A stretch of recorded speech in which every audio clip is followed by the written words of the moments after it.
আলহামদুলিল্লাহ, জীবনে প্রথমবার আমার আসা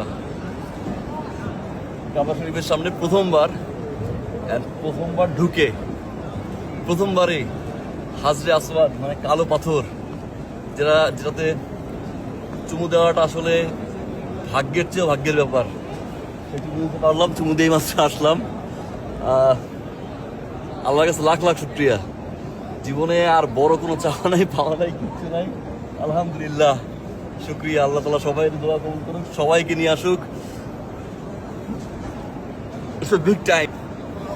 It's really big time for me. Thank you Allah, thank you. আল্লাহ তাআলা সবাই দোয়া কবুল করুক। আমিন।